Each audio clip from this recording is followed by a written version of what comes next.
오늘 함께 나눌 말씀은 여호수아서 3장 1절에서 6절, 여호수아서 3장 1절에서 6절, 그리고 4장 1절에서 6절 말씀입니다. 여호수아서 3장 1절에서 6절, 그리고 4장 1절에서 6절.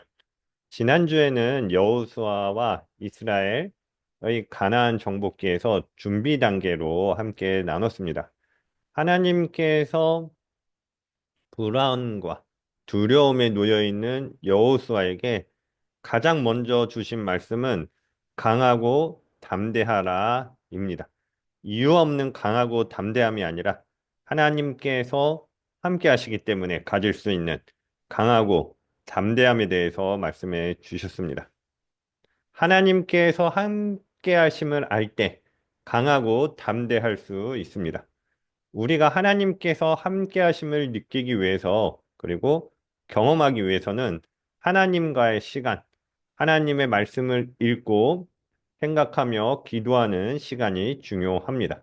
이 시간이 확보될 때 더 깊이 하나님께서 함께 하심을 경험할 수 있습니다. 제가 청년 시절에는 습관으로 하면 어떻게 하나요? 라는 질문을 많이 했었습니다. 하나님과의 관계가 습관으로 흐르게 되면 어떻게 하나요? 매일 성경을 보고 기도를 하는데 아무런 깨달음이 없습니다. 없는 경우 많이 있습니다. 그냥 습관적으로 성경을 읽고 의미 없는 것처럼 느껴지는 기도를 합니다. 이런 게 무슨 의미인가? 라는 질문들을 많이 했었습니다. 그런데 시간이 흐를수록 깨닫는 것은 그 습관이 나를 제자리로 돌려놓고 보호한다입니다. 그 습관이 나를 한 단계 위로 나아갈 수 있게 도와주고 도와줍니다. 말씀 보고 기도하는 습관이 있으면 내게 깨달음이 필요할 때, 성장이 필요할 때 나를 도와줄 성경을 만날 수 있습니다. 그러나 습관이 되어 있지 않으면 내가 성장해야 될 때, 내가 한 단계 나아가야 될 때조차 성경을 만날 수 없습니다. 거룩한 습관은 만으로도 좋은 습관들은 저는 습관만으로도 의미 있다는 생각이 들었습니다. 주일에 드리는 예배 역시 그렇습니다. 매주의 예배가 나에게 의미 있게 다가오는 것은 거의 불가능합니다. 그렇지만 1년의 예배 중 몇 번, 또는 내 인생의 평생에서 내가 정말 힘들고 필요로 할 때 나를 지키고 보호해주는 그 몇 번의 예배는 나에게 의미 있게 다가옵니다. 그리고 그 예배를 위해서는 수없이 많이 습관적으로 드려졌던 예배, 습관적으로 읽었던 성경, 습관적으로 읽었던 기도가 자리 잡고 있어야 합니다. 지난주가 강하고 담대하라였다면 오늘은 행동하고 기념하라로 같이 말씀을 나누려고 합니다. 여호수아와 이스라엘 전쟁은 본격적으로 6장에서 시작됩니다. 5장까지는 준비 단계입니다. 여호수아의 마음의 두려움과 걱정을 가라앉히고 전쟁을 향해서 나아갑니다. 실제 전쟁을 하기 전에 그들은 무엇을 했을까요? 저는 행동하고 기념하는 것, 그것이 실제적인 전쟁을 하기 바로 전에 해야 했던 일이라고 생각합니다. 여호수아서 3장은 요단을 건넙니다. 4장은 요단을 건넌 사건을 기념합니다. 요단강은 아래로 흐르는 것이나 빨리 흘러내리는 시내라는 뜻을 가지고 있습니다. 이름에서 알 수 있듯이 요단강은 낙폭이 상당히 커서 약 27개의 폭포가 있으며 물살이 매우 빠르다고 합니다. 요단강을 여행하는 후기를 살펴보니 카약을 즐긴 경험담이 꽤 나와 있습니다.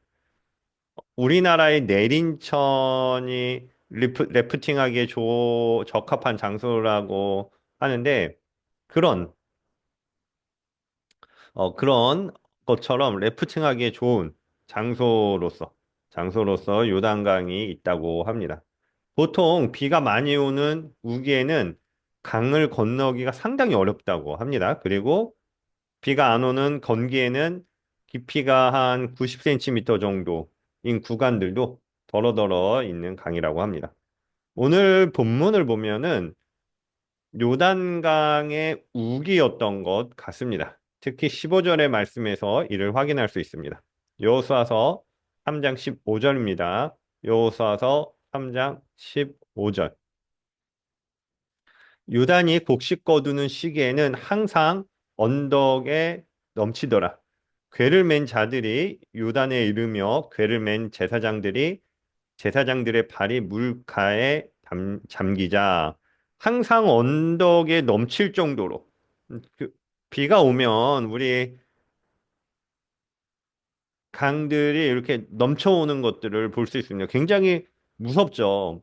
어릴 적 제가 한강 근처에 살았는데 장마철의 한강은 정말 무서웠습니다. 물이 육지로 넘실거리며 올라오는 모습이 위압적이었죠.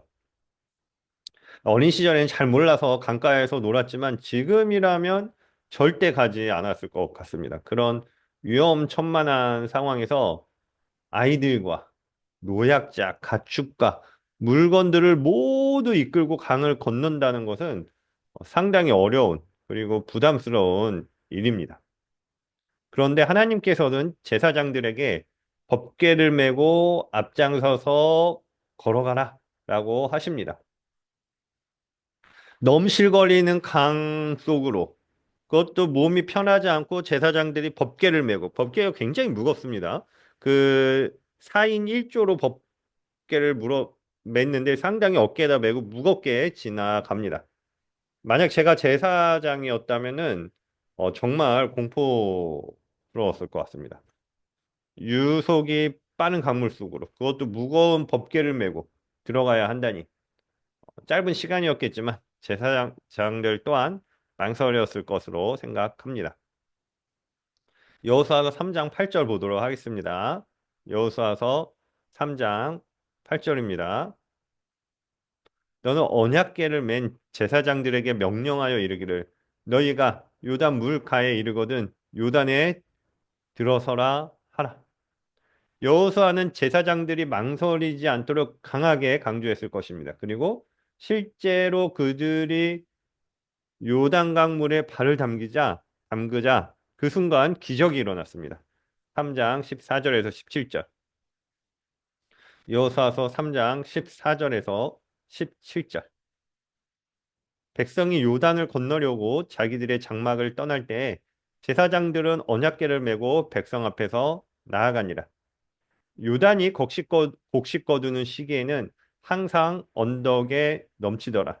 궤를 맨 자들이 요단에 이르며 궤를 맨 제사장들의 발이 물가에 잠기자 곧 위에서부터 흘러내리던 물이 그쳐서 하르단에 가까운 매우 멀리 있는 아단 성읍 변두리에 일어나 한 곳에 쌓이고 아라바이 바다 여매로 향하여 흘러가는 물은 온전히 끊어지매 백성이 여리고 앞으로 바로 건널 때 여호와의 언약궤를 맨 제사장들은 요단 가운데 많은 땅에 굳게 섰고 그 모든 백성이 요단을 건너기를 마칠 때까지 모든 이스라엘은 그 많은 땅으로 건너갔더라. 이 말씀에도 주목할 표현은 15절의 발이 물가에 잠겼을 때입니다. 이는 제사장들이 발을 공중에 들고 있다가 물속에 들어가는 바로 그 순간을 묘사합니다.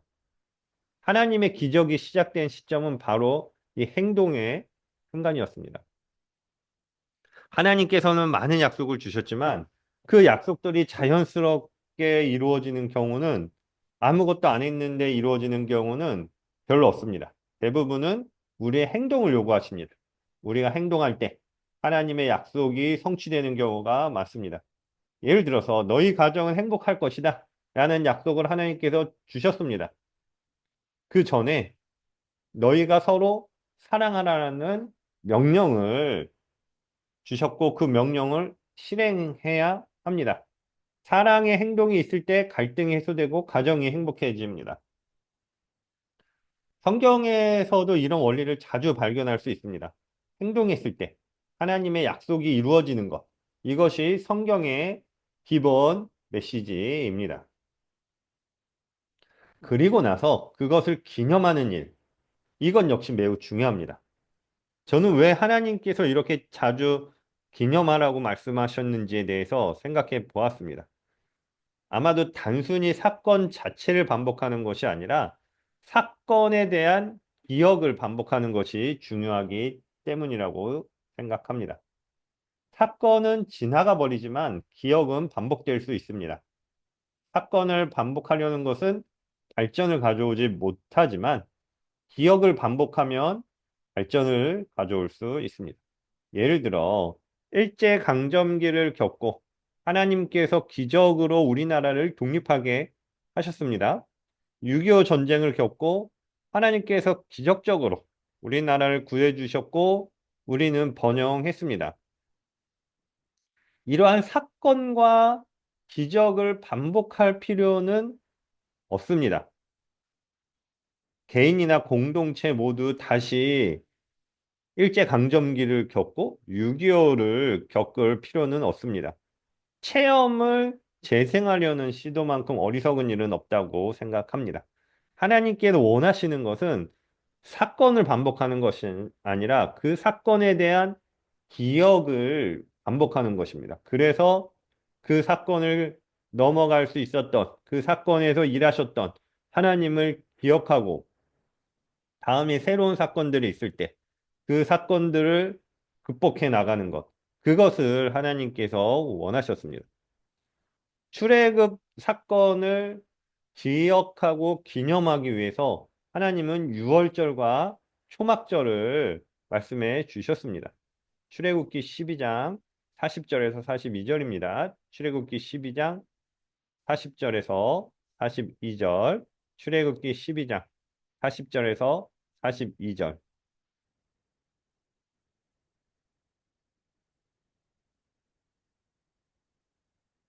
같이 읽도록 하겠습니다. 이스라엘 자손이 애굽에 거주한 지 430년이라. 430년이 끝나는 그날에 여호와의 군대가 다 애굽 땅에서 나왔은즉 이 밤은 그들을 애굽 땅에서 인도하여 내심으로 말미암아 여호와 앞에 지킬 것이니 이는 여호와의 밤이라. 이스라엘 자손이 다 대대로 지킬 것이니라. 이처럼 하나님은 중요한 사건들을 절기로 제정하셨고 그 날을 기념하도록 말씀하셨습니다. 오늘 본문에서도 여호수아를 통해 여리고강을 건넌 세대에게 그 날을 기억할 것을 명령하셨습니다. 이것이 여호수아 4장의 말씀입니다. 여호수아서 4장 1절에서 7절, 여호수아서 4장 1절에서 7절, 여호수아서 4장 1절에서 7절.